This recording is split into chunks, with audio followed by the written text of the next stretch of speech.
थोड़ा कृपया, पहली बार आदरणीय मुख्यमंत्री जी का आगमन उत्तर प्रदेश की मैनपुरी की इस धरती पर, जो ऋषियों मुनियों तपस्वियों की धरती है, इस पर हुआ है और सौभाग्य है कि अयोध्या में आप सबकी कृपा से उत्तर प्रदेश नहीं पूरे देश की भावनाओं के मुताबिक 500 वर्षों के लंबे त्याग तपस्या संघर्ष और बलिदानों के बाद ये हम वर्तमान पीढ़ी का सौभाग्य है कि भगवान राम का भव्य दिव्य अलौकिक मंदिर में जो बना है, उसमें मैनपुरी के प्रतिनिधि की विभाग की बड़ी कृपा हम लोगों के ऊपर भोले बाबा की और भगवान श्री राम की है कि सौभाग्य मैनपुरी को मिला कि संस्कृति और पर्यटन विभाग के माध्यम से आज चाहे भगवान राम का भव्य दिव्य अयोध्या का मंदिर हो, चाहे काशी में आज भगवान शिव का डमरू बम बोल रहा हो, काशी कॉरिडोर जो आदरणीय प्रधानमंत्री श्री मोदी जी की कर्म भूमि है, निर्वाचन क्षेत्र है, और आज सबकी कामना है। आप सब बार बार कहते हैं, एक प्रदीप जी अब पृष्ठभूमि नहीं तो सुनना यार, जिसको केवल सीजन बनाया हो, हाँ हो गया था, हमने करा दिया था, करेगा हम नहीं बनवाएंगे। आज क्या तुम मानोगे नहीं? मानोगे नहीं?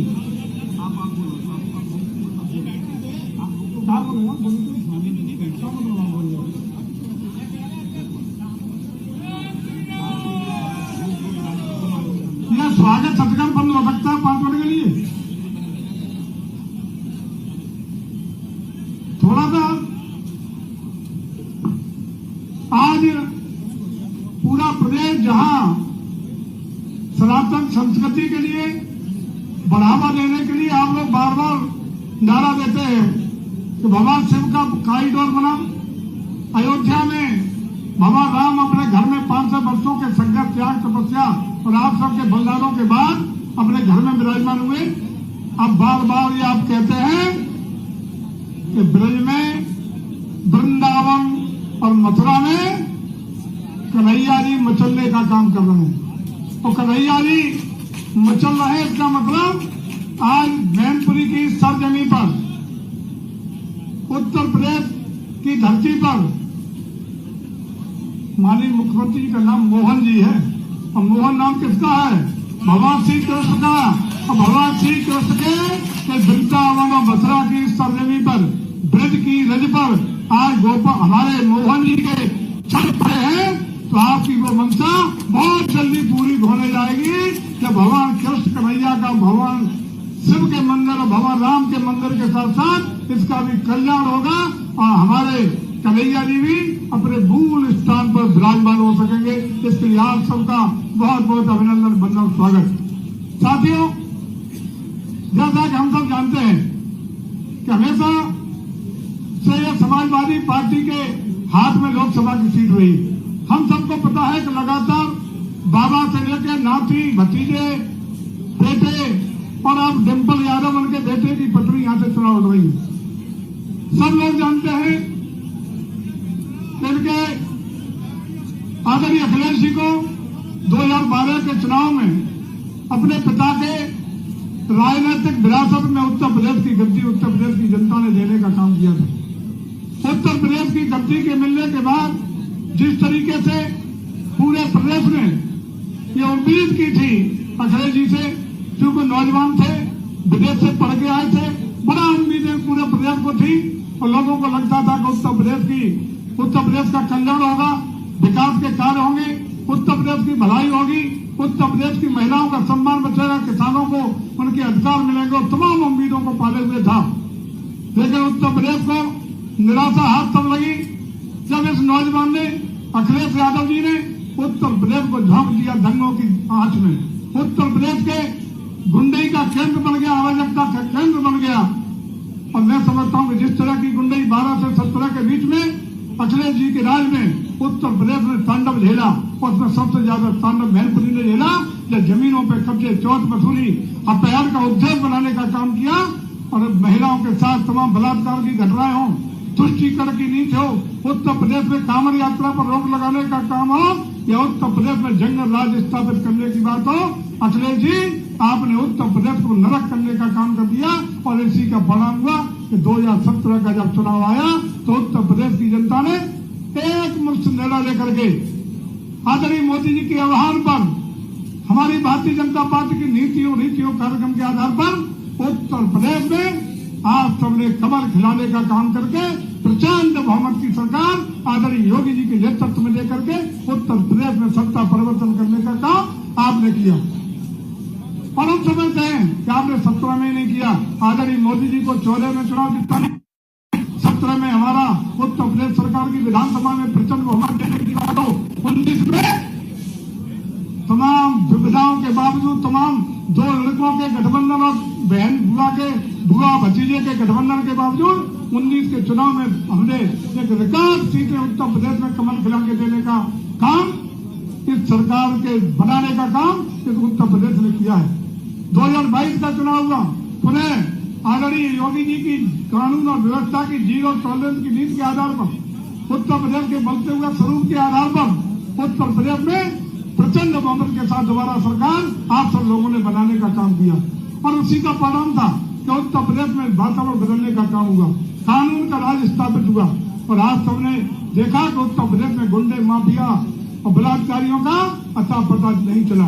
उत्तर प्रदेश अपराध मुक्त प्रदेश बना, उत्तर प्रदेश दंगा मुक्त उत्तर प्रदेश बना। उत्तर प्रदेश दौड़ रहा है आज विकास की प्रगति के रास्ते पर। और उसी का परिणाम भी आपने देखा कि 2023 में जब उत्तर प्रदेश की धरती पर ग्लोबल इन्वेस्टर समिट हुआ तो 40 लाख करोड़ के निवेश प्रस्ताव देश और दुनिया के बड़े बड़े इन्वेस्टरों ने प्रस्तुत किए। और अभी 2 महीने पहले जब लखनऊ की सर्वजनी पर देश के यशस्वी प्रधानमंत्री के नेतृत्व में ग्राउंड ब्रेकिंग सेरेमनी का आयोजन हुआ तो एक साथ एक स्थान पर 11 लाख करोड़ रुपए की परियोजनाओं का शिलान्यास का कार्यक्रम उत्तर प्रदेश में हुआ। इसका मतलब साफ है कि उत्तर प्रदेश आज हिंदुस्तान का गिरौत इंजन बन रहा है। उत्तर प्रदेश चमक रहा है, उत्तर प्रदेश धमक रहा है। और आज उन लोगों का सफाया हुआ है जिन लोगों की गुंडई वाला जनता का काम हुआ था। आज आदरणीय मोदी जी के 10 साल के कार्यकाल में जिस तरीके देश ने एक नया कीर्तिमान स्थापित करने का काम किया है, 2014 में देश की आर्थिक की हम 11 नंबर पर मिली थी। आज आदरणीय मोदी के नेतृत्व में दुनिया में 5वें स्थान की अर्थव्यवस्था भारत बना है। और बहुत जल्दी हम लोग 3रे स्थान की अर्थव्यवस्था बनाने का काम कर रहे हैं। सामरिक क्षेत्रों, आर्थिक क्षेत्रों, जन कल्याणकारी योजनाओं को गरीब तक, वास्तविक गरीब तक बिना किसी जाति सांप्रदायिक भेदभाव के पहुंचाने की बात हो या जन कल्याणकारी योजनाओं के साथ साथ विश्व पटल पर भारत की बढ़ती हुई धमक हो, सामरिक ताकत बनने की क्षमता हो या मोदी जी का विश्व लीडर बनने का, ग्लोबल लीडर बनने का सपना हो, आज पूरा होता हुआ दिखाई पड़ रहा है। आज भारत बढ़ रहा है तेज गति से विश्व ग्लोबल लीडर बनने की ओर। भारत एक ताकत के रूप में स्थापित हुआ है। विश्व में बड़े बड़े ताकतवर देश आज भारत की बात को सुनने के लिए बाध्यता हो रहे हैं। हमने कोरोना काल की बात हो, G20 की बात हो, हर समय भारत ने एक ग्लोबल लीडर की भूमिका अदा की है। हमने कोरोना काल को झेला तो न सिर्फ हमने आदरणीय मोदी जी के नेतृत्व में पूरे देश के लोगों का जीवन बचाने का काम किया, बल्कि रिकॉर्ड समय में एक नहीं 2 वैक्सीन दे करके न सिर्फ हिंदुस्तान के लोगों की जान बचाने का काम किया, बल्कि हमने अपने 100 से ज्यादा गरीब मित्र राष्ट्रों को भी हिंदुस्तान की निःशुल्क वैक्सीन लेकर के पूरी दुनिया में सिद्ध किया कि भारत अब क्या अंतरिक्ष टेक्नोलॉजी हो और टेक्नोलॉजी के क्षेत्र में आगे जाएगा। चंद्रयान 3 की सफल यात्रा हो, जब दक्षिणी ध्रुव पर सॉफ्ट लैंडिंग करने वाला दुनिया का पहला देश भारत बना है। आज हम केवल निवेदन करने के लिए आए हैं कि मैनपुरी ने झेला है, 12 के 17 के बीच में झेला है और मैनपुरी ने ये झेला है कि आदरणीय मुख्यमंत्री जी पूरी हिंदुस्तान की एक मिसाल है कि जहां लोकसभा के चुनाव में सारी बूथ लूटते हुए इन्होंने जब काम किया तो भारत निर्वाचन आयोग ने अकेला मैनपुरी हिंदुस्तान में ऐसा लोकसभा क्षेत्र है कि इनकी गुंडई को देखते हुए भारत निर्वाचन आयोग ने पूरा लोकसभा चुनाव को रद्द करते हुए दोबारा चुनाव कराने का निर्णय लिया था। और ये भी एक हिंदुस्तान का गुंडई का उदाहरण है, लोकतंत्र की हत्या का उदाहरण है कि कंदौज की सीट पर अपनी पत्नी को अपने मुख्यमंत्री काल में जिताने के लिए आदरणीय अखिलेश यादव जी आपने प्रशासनिक गुंडई का प्रयोग करके, प्रशासनिक ताकत का प्रयोग करके किसी भी राजनीतिक पार्टी के किसी प्रत्याशी को नामांकन नहीं करने दिया था और निर्विरोध अपनी पत्नी को जिताने का काम किया था। आज हालात बदल गए हैं। वो मैनपुरी की सीट जिसको वो गढ़ कहते हैं, हम लोग सपा और बसपा का गठबंधन होने के बावजूद मात्र 90-92 हजार से 2019 में हारने का काम हुआ था, जब हमारे प्रेम सिंह ठाकुर जी यहाँ से प्रत्याशी थे। केवल 92 हजार से हमारे थे जब सपा और बसपा का गठबंधन था।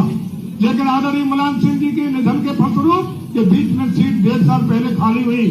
पूरे देश और दुनिया के राजनीतिक दलों ने आदरणीय मुलायम सिंह जी को श्रद्धांजलि देने का काम किया था। मैनपुरी के लोगों ने यह भी देखा कि जब तक हमारी अंत्येष्टि मुलायम सिंह जी की अंत्येष्टि स्थल की राख ठंडी नहीं हुई थी, तब तक यह चुनाव हो चुका था। इसी पूरे देश दुनिया के राजनीतिक दलों के साथ साथ मैनपुरी की जनता ने श्रद्धांजलि के तौर पर डिम्पल जी को एक बार अपनी श्रद्धांजलि दे करके लोकसभा में भेजने का काम कर दिया था। लेकिन आज वक्त बदल गया, समय बदल गया, परिस्थितियां बदल गई। आज स्थिति यह है कि आदरणीय डिम्पल जी आपको देखना पड़ेगा कि आज आपको 1.5 साल का हिसाब देना पड़ेगा। केंद्र की कितनी योजना मैनपुरी को दी, आपने प्रदेश के लिए क्या दिया, इन सब मेरिट के आधार पर उत्तर प्रदेश में के साथ साथ मैनपुरी में निर्णय होगा। मैनपुरी का निर्णय जनता ले चुकी है। मैनपुरी ने आज निर्णय लिया है, नारा दिया है, कभी नहीं तो कभी नहीं, अब की बार 400 पार और लड़ेगा मैनपुरी, लड़ेगा मैनपुरी। संकल्प लेते हैं कि पूरे के पूरा एक एक हमारा कार्यकर्ता जमीन पर जाएगा और सारे बूथों पर प्रदर्शन बेहतरीन करते हुए एक एक बूथ जम करके हम भारतीय जनता पार्टी का कमल निशान खिलाने करके आदरणीय मोदी जी के हाथों में एक फूल मैनपुरी का भी जयवीर सिंह को जिताने के लिए उसे फूल के रूप में भेज करके अपना आप काम करेंगे। और आपको यह आश्वस्त करते हैं कि जयवीर सिंह ने मंत्री के रूप में 2 साल में कैबिनेट मिनिस्टर के रूप में जो मैनपुरी की सेवा दी है, मैनपुरी का सम्मान बढ़ाया है। आज मैं समझता हूँ कि आप सब हाथ उठा के बता दो कि आप लोग संतुष्ट हैं। अगर मैनपुरी में जयवीर सिंह के काम से संतुष्ट है तो हम आपको आश्वस्त करते हैं कि मैनपुरी को किसी भी कीमत पर विकास के रास्ते पे भटकने नहीं देंगे, विकास की ऊंचाइयों पर ले जाने का काम करेंगे। और जब उत्तर प्रदेश हिंदुस्तान का ग्रोथ इंजन बन सकता है तो मैनपुरी को भी उत्तर प्रदेश का ग्रोथ इंजन बनाने के संकल्प के साथ आप सबका अभिनंदन करते हुए और पुनः एक बार आदरणीय माननीय मुख्यमंत्री जी का भले ही विलंब से आए, लेकिन बहुत सारी यात्राएं, बहुत सारे नामांकन, बहुत सारी व्यवस्थाएं आज उनकी थी। विशेष परिस्थितियों में मैनपुरी की धरती पर आने का उन्होंने निर्णय लिया, मैनपुरी की सब जमीन को पढ़ाने का आशीर्वाद देने का उन्होंने निर्णय लिया। मैं पुनः उनका हृदय से अभिनंदन, वंदन और स्वागत करते हुए सीधे सीधे उन्हें आमंत्रित करता हूं कि आए अपने ओजस्वी भाषण से इस जो कहता है कि कौन कहता कि यादवों की लैंड है, ये भी हमारे मोहन यादव जी आज यहाँ हुंकार बनेंगे। बहुत बहुत स्वागत है, अभिनंदन है। आइए हमारे मुख्यमंत्री।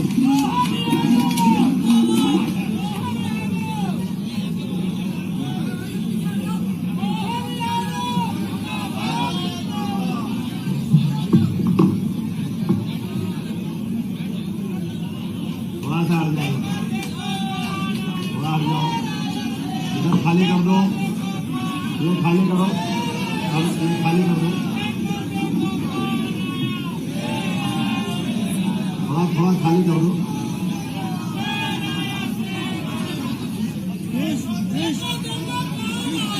ये दिखने ना पीछे वालों को,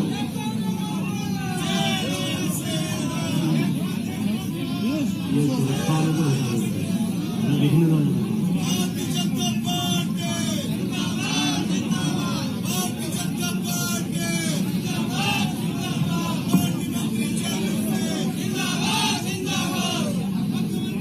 बोले भारत माता की, भारत माता की।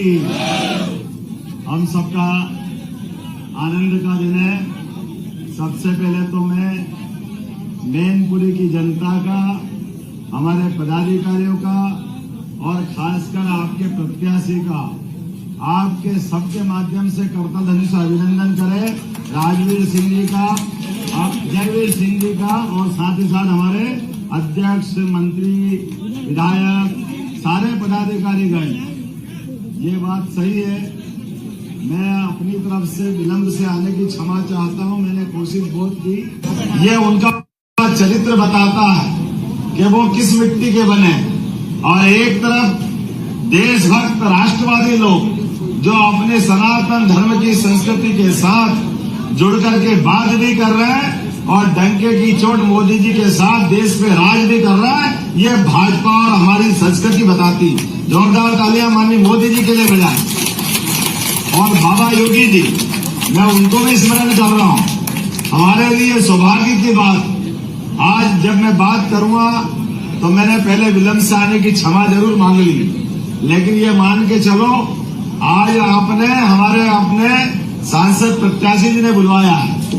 मैं आपके साथ ये आश्वस्त करता हूं कि आज तो देर से आया, अगली बार सबसे पहले कार्यक्रम अगर कहीं बनेगा तो मैनपुरी का बनेगा, ये मैं आपको गारंटी देता हूं। ये हमारे अपने कार्यकर्ताओं के लिए कितना अलग प्रकार का माहौल है। हम मोदी जी के 3 चुनाव को तीनों तरह से देखें, अलग अलग प्रकार से आकलन कर लें। हम सब जानते हैं कि मोदी जी के पहले जिनकी सरकार थी और सरकार के नुमाइंदे कर क्या रहे थे, बड़ा अलग प्रकार का माहौल है। मैं राम और कृष्ण भगवान की धरती पर बोल रहा हूं। मुझे एहसास है इस बात का, इस देश में दुनिया के अंदर भारत की अगर पहचान बनाई तो भगवान राम को शरीर छोड़े 17 लाख साल हुए, भगवान कृष्ण को शरीर छोड़े 5000 साल हुए।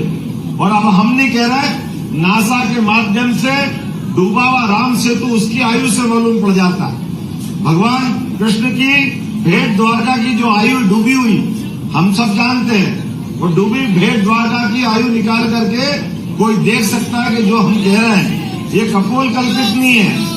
भगवान राम और भगवान कृष्ण जिस धरती से निकले और जिनके माध्यम से पूरे दुनिया में भारत की पहचान एक अलग रूप में स्थापित हुई। कोई अपने मानव जीवन में रहते रहते किस प्रकार का उदात्त जीवन जी सकते हैं, ये केवल 2 नाम, बाकी तो 33 करोड़ देवी देवता है। बात करेंगे तो बहुत लंबी परंपरा की है, लेकिन दोनों के जीवन में कॉमन बात क्या है, समझने वाली बात क्या है? दोनों ने सच्चाई की सच्चाई की लड़ाई लड़ी, दोनों ने धर्म की लड़ाई लड़ी, दोनों ने मानवता के लिए मूल जो गुण होना चाहिए उसकी लड़ाई लड़ी। और दोनों ने तमाम अभावों में, तमाम कष्टों में, तमाम प्रकार के जीवन की निराशा के माहौल में आशा का सूर्य उगा करके दिखाया, आशा का सूर्य दुनिया में प्रकट कराया। हम इसलिए सनातन धर्म की जय जयकार करते हैं। और बड़े दुर्भाग्य के साथ कहना पड़ रहा है, आज बदलते दौर में, चुनाव की बेला में, क्योंकि अब तो मोदी जी का तीसरा कार्यकाल परवान चढ़ रहा है धीरे धीरे। और आप तो वो भाग्यशाली लोग हो जिन्होंने मोदी जी के आह्वान के आधार पर आपने पहली बार योगी जी की सरकार बनाई और ऐसा रिकॉर्ड बनाया कि दूसरी बार सरकार रिपीट नहीं होती थी, लेकिन उत्तर प्रदेश में रिकॉर्ड मतों से सरकार बनी है। ये दुनिया के सामने उदाहरण बना है।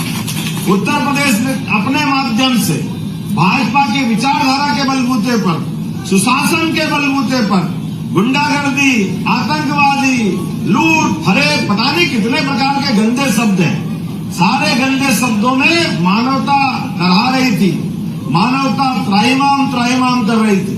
लेकिन आज बदलते दौर के उत्तर प्रदेश में और पूरे देश ने दुनिया में माननीय नरेंद्र मोदी जी के नेतृत्व में जो पहचान बनाई वो हम सबको गर्व करने वाली। हमारे यशस्वी प्रधानमंत्री के नेतृत्व में जिस प्रकार से एक एक काम के बलबूते पर दुनिया में भाजपा की पहचान बनी। हम भारत माता का चित्र याद करें, सबको मालूम है, कल्पना करेंगे तो भारत माता का चित्र कैसा दिखाई देगा। नक्शे पे तीनों ओर से घिरा हुआ समुद्र, मस्तक पर हिमालय और हाथ में भगवा ध्वज थामे भारत माता खड़ी है और पीछे शेर के सवारी के समान उनकी अपनी सवारी है। कभी कल्पना करो, मैं भी उसी में से था जिसने अपने जीवन में ये सोचा था, पता नहीं परमात्मा ने ये भारत माता का चित्र बनवाया होगा जिस कल्पनाशीलता के बलबूते पर। लेकिन ये शेर तो दिखता है, लेकिन ये नेतृत्व करता तो शेर जैसे लगते नहीं। लेकिन हमें इस बात की खुशी है, पाकिस्तान को घर में घुस के जैसा मारा तो लगा कि हाँ भारत माता का सुपूत देश का प्रधानमंत्री है, ये हमें इस बात का गर्व। और इसी आधार पर एक बार नहीं 2 बार घर में घुस करके, अरे हमारे देश के अंदर हमारे नागरिकों पर कोई आतंकवादी हमले हो जाए, कोई आतंकवादी घटना हो जाए और देश का नेतृत्व हाथ पे हाथ धरे देखता रहे, डूब मरना चाहिए अगर ऐसी स्थिति बने तो। लानत है इस बात के लिए। और मैं तो यादव बंधुओं के बीच में आया हूं, ये तो सदैव अपने बीच में इस कारण से पहचाने जाते हैं, जहां अन्याय होगा, जहां अधर्म होगा, हमारा देशवासी भगवान कृष्ण की तरफ सदैव देखता रहा है। जोरदार तालियां बजाओ गोपाल कृष्ण भगवान की, प्रभु रामचंद्र जी महाराज की। समूचे समाज को साथ लेकर के जब अन्याय अत्याचार हुआ है, भगवान राम तो कितने आदर्श है। उनके जीवन काल के अंदर संबंधों को निभाने में भगवान का कोई तोड़ नहीं किसी से। किस प्रकार का उनका जीवन रहा, इतना पवित्र जीवन, कहाँ राजगद्दी मिलने वाली थी, लेकिन पिता ने कहा वनवास जाओ तो वनवास चल दिए। भाई आगे बढ़े तो भाई से भाई का संबंध क्या होना चाहिए, लक्ष्मण जी से सीखो।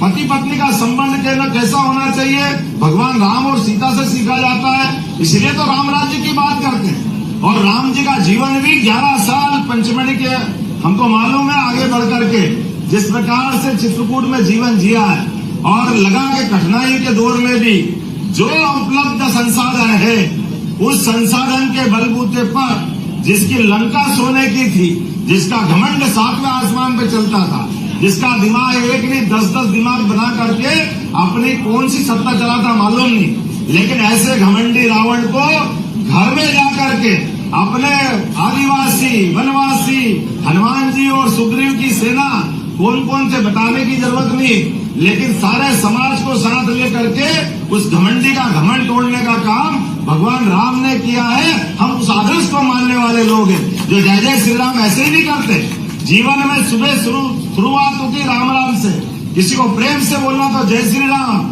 हमको लगता है कि जय श्री राम बोलो तो हमने कुछ पा लिया, और भगवान राम की वो इतनी अलग अलग प्रकार की आदर्श घटना है।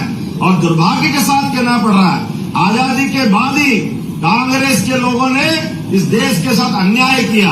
आप बताइए 1000 साल पहले मोहम्मद गजनवी ने जो सोमनाथ का मंदिर तोड़ा था, उस सोमनाथ के मंदिर तोड़े को अगर दोबारा बनाने का निर्णय किया तो जोरदार ताली बजाओ। सरदार वल्लभ भाई पटेल ने वो भगवान का मंदिर बनवा करके इस अपने देश का स्वाभिमान जागृत करने का प्रयास किया। उसके उल्टे कांग्रेस और नेहरू परिवार ने तब से अड़ंगे लगाना चालू किए। अयोध्या के किनारे भगवान राम पैदा नहीं हुए तो कहां पैदा होंगे। 70 साल तक भगवान अपने मंदिर में, अपने घर में प्रवेश करने के लिए तरसते रहे। और दुर्भाग्य के साथ कहना पड़ रहा है, जाने अनजाने मैं जहां हूं उनसे भी गलतियां हुई। भगवान राम के मामले में अड़ंगे लगाना ये किसी दृष्टि से उचित नहीं मानता हूं। और मैं इस बात के लिए जानता हूं, परमात्मा की दया से जब सुप्रीम कोर्ट का फैसला हो गया, इसके बाद क्या बचा था। लेकिन सुप्रीम कोर्ट के फैसले के बाद भी ये घमंडिया गठबंधन और इनके सारे लोग आज भी भगवान राम के अस्तित्व पे प्रश्न खड़ा करते हैं। ये सनातन संस्कृति पे प्रश्न खड़ा करते हैं। और हमने मोदी जी के दूसरे कार्यकाल में देखा, पहले कार्यकाल में उनने, हमको मालूम है, पाकिस्तान को ठिकाने लगाया, पाकिस्तान के आतंकवादी घटनाओं को रोकने का प्रयास किया। दूसरे कार्यकाल में भगवान राम के मंदिर का धारा 370 का जितने उलझे सुलझे प्रश्न थे, सबका उत्तर ढूंढने का प्रयास उन्होंने किया। इसलिए पूरा देश लालायित है। और अपने लोग तो अब होना ही चाहिए, क्योंकि अब मुद्दा ही राधे राधे का है। इनका है बोलो गोपाल कृष्ण भगवान की। अब कई सारे लोग कहते हम भी राम जी के हैं, हम जी राम जी के।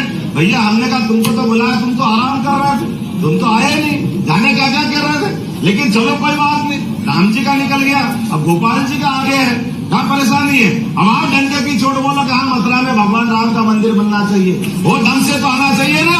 आप नहीं आओगे, वोट की फसल काटना चाहोगे, ये वोट की फसल देने वाले नहीं है। भारत के लोग जग गए हैं, मैं भी आपके इसमें से आता हूँ। हमारे परिवार में भी कोई सांसद नहीं, कोई विधायक नहीं, कोई मंत्री नहीं। ये केवल फैले हुए कीचड़ में कमल खिलाने वाली पार्टी है। किसी को भी मौका दे, मंत्री बनाए, मुख्यमंत्री बनाए, प्रधानमंत्री बनाए, ये केवल भाजपा कर सकती है। मुझे इस बात को कहने में कोई गुरेज नहीं। एकमात्र पार्टी भारतीय जनता पार्टी, जो हर किसी को मौका देती है। हमारे बीच में कोई इस तरह का भाव नहीं है, कोई कांग्रेस नहीं, कोई बीजेपी नहीं, लेकिन जो राष्ट्रवादी भाव की बात करेगा हमारे उसके साथ चलना पड़ेगा। और मुझे इस बात की प्रसन्नता है यशस्वी नरेंद्र मोदी जी के नेतृत्व में जिस प्रकार से भाजपा चल रही है, भाजपा ने अपने सभी क्षेत्रों में एक के बाद विकास के नए कीर्तिमान बनाए। आज सांस्कृतिक अनुष्ठान का पर्व चल रहा है। लोग अयोध्या अयोध्या कहते रहे, अयोध्या में तो मंदिर बनाया ही बनाया, अयोध्या से अरब में भी मंदिर बनवा दिया। यह नरेंद्र मोदी की अपनी क्षमता, ये धाक और शान कि हमारे अपने देवी देवता दुनिया में कहीं भी हो उनका मान सम्मान क्यों नहीं मिलना चाहिए, उनको क्यों सम्मान के साथ नहीं देखना चाहिए। अरे हम किसी का अपमान नहीं करना चाहते, लेकिन अपने सम्मान का तो ध्यान रखेंगे। वोटों के कारण से केवल हिंदू समाज को लज्जित कर दें, ये नहीं हो सकता। इस बात का विरोध करने के लिए सदैव भाजपा के लोग सबसे आगे रहते हैं और इसी कारण से जितनी गाली बकना हो, जो कहना हो कह दीजिए, लेकिन हमारी पार्टी और हमारे पार्टी के नेताओं को इसलिए फर्क नहीं पड़ता कि जनता आपको जानती है, जनता आपकी हैसियत समझ गई, जनता आपकी सारी कलाई खोल करके अपने आप में देख चुकी है कि आपको हम सरकार में बिठाते हैं। आपके रहते रहते हिंदू मुस्लिम दंगे होते हैं, कर्फ्यू लगते हैं, तमाम प्रकार की आतंकवादी घटना होती है। नरेंद्र मोदी जी के नेतृत्व में 10 साल के अंदर पूरे देश में क्यों दंगे नहीं हो रहे, 10 साल के अंदर क्यों भारत आगे बढ़ रहा है, वित्त व्यवस्था से लेकर सारे क्षेत्रों में आगे बढ़ रहे हैं। और अभी मेरी तो सरकार को ज्यादा टाइम नहीं हुए, लेकिन 3 महीने से भी कम समय में जिस प्रकार से मध्य प्रदेश में मोदी जी के आह्वान पर सरकार बनी है, हमारी सरकार ने निर्णय किया है कि भगवान राम का तो धाम बनी चुका है, अयोध्या का आनंद हुआ है, उज्जैन में बाबा महाकाल का महालोक बनकर के आनंद दे रहा है, लेकिन भगवान राम अयोध्या के बाद चित्रकूट उनको सबसे प्रिय है। हमने चित्रकूट का निर्णय किया है, अब चित्रकूट में भगवान राम के सारे देवस्थान आनंद के साथ उसी प्रकार से जगमगाएंगे जैसे भगवान की कीर्ति प्रसिद्धि थी। हमने प्राधिकरण बनवा दिया और केवल चित्रकूट नहीं, भगवान राम, और आपको जानकारी में है भगवान कृष्ण भी उज्जैन ही शिक्षा ग्रहण करने आए थे। भगवान का तो वो जो धाम है उज्जैन से विशेष लगाव है और उज्जैन का पूरे प्रदेश से कई सारे हिस्से भगवान के जहां आज हमको गौरवान्वित करते हैं। तो उज्जैन मध्य प्रदेश ये देश का ही हिस्सा है। मैंने मोदी जी के सामने योजना रखी, उन्होंने कहा बिल्कुल आप आगे बढ़िए। तो भगवान राम और भगवान कृष्ण ने जहां लीलाएं की मध्य प्रदेश में, सभी स्थानों को हमारी सरकार बढ़िया धर्म स्थान बना करके दुनिया के सामने एक नए तीर्थ के रूप में प्रसिद्धि दिलाएगी। आपके और मेरे मन के भाव से हमने सबने देखा भगवान का भक्ति का भाव तो है ही, लेकिन भगवान आदर्श विद्यार्थी भी तो है। 64 कला, 14 विद्या, 18 पुराण, 4 वेद, अगर किसी ने शिक्षा ग्रहण करी तो वो विद्यार्थी का नाम है श्री गोपाल कृष्ण। हम सब जानते हैं शिक्षा का क्या महत्व है। कंस को मारने के बाद भी भगवान ने शिक्षा का क्या महत्व है ये सबके सामने बता दिया। और लोग कुर्सी के चक्कर में पागल हो जाते हैं, मैं हटू तो मेरी पत्नी बन जाए, पत्नी हटे तो ये बच्चा बन जाए, ये बच्चा बने तो वो बच्चा बन जाए, एक ही घर में एक ही खानदान में सारे पद मिल जाए। अरे लोकतंत्र के मजाक गए भैया, राजा महाराजा का जमाना। अब ये जमाना चलने वाला नहीं है। अब जिसमें क्षमता है, जिसमें योग्यता है, नरेंद्र मोदी जी के नेतृत्व में, जेपी नड्डा जी के नेतृत्व में हमारी पार्टी उनका स्वागत करेगी, उनको सभी को मौका देगी। मेरी अपनी ओर से, क्योंकि आज तो थोड़ी समय की कमी है, मेरी अपनी ओर से चूंकि टाइम हो गया, बार बार पर्ची मेरे पास आ रही, लेकिन आज ये शुरुआत हुई है, आज ये कागले नहीं खुला भाई साहब, आपका जीत का दरवाजा खुला है। जोरदार तालियां बजाए अपने भाई सांसद जी के लिए। पूरा देश मोदीमय हुआ है, पूरा देश आपका आह्वान कर रहा है, क्योंकि आपके लिए नहीं, ये भारत में सरकार बनना बनाना स्वामी विवेकानंद की इस घोषणा के लिए जरूरी है, जिनने कहा कि 21वीं शताब्दी भारत की होगी और भारत की शताब्दी होगी तो भारत दुनिया का नेतृत्व करेगा, दुनिया का नंबर 1 देश बनेगा भारत। और नंबर 1 देश में हमको कितना अच्छा लगता है कि कोई विदेशी मेहमान आए तो भगवान की वो गीता जो अपने मुखारविंद से दी थी, उनने अपनी गीता को अमेरिका राष्ट्रपति और उसके हाथ में रखते हैं। गया जमाना जब ताजमहल पकड़ाते थे, अरे जब ताजमहल हो बाकी चीजें हो, लेकिन रामायण और गीता की बराबरी हो सकती है क्या? ये ज्ञान की नगरी, ज्ञान का देश, दुनिया का हमेशा विश्व गुरु के नाते से माना जाने वाला देश, इसकी पुनर्स्थापना का यज्ञ चल रहा है। मैं आपके माध्यम से अपील करना चाहता हूं, मैं देरी से क्षमा चाहता हूं, लेकिन अगली बार आप बुलाओ, धूमधाम से और विस्तार से बात करेंगे। तो मेरे साथ सब तैयार हो जाओ, हाथ की मुट्ठी बांध करके खड़े हो जाओ, और हम एक एक कार्यकर्ता जब तक आखिरी वोट नहीं डल जाए तब तक शांति से नहीं बैठेंगे। बोलो सब तैयार है? इधर से भी बोलो सब तैयार है? तो मैं आपसे आह्वान करना चाहता हूं, और जैसे यहाँ मोहन यादव जी को मध्य प्रदेश में मुख्यमंत्री बनाया, मंत्री बनाया, मैं तो उस पार्टी के लिए धन्यवाद देता हूं जिसके आधार पर यहाँ हमारे यहाँ जातिवाद नहीं देखते हैं, लेकिन सारा समाज हमारे साथ खड़ा हो गया, पूरा अपने प्रकार से, कोई जाति का, कोई समाज का। तो हम सब मिलकर के किसी हालत में अपने हमारे भाजपा के प्रत्याशी जयवीर सिंह जी, जोरदार ताली बजा जयवीर सिंह जी के लिए। तो सब तैयार हैं? बोले भारत माता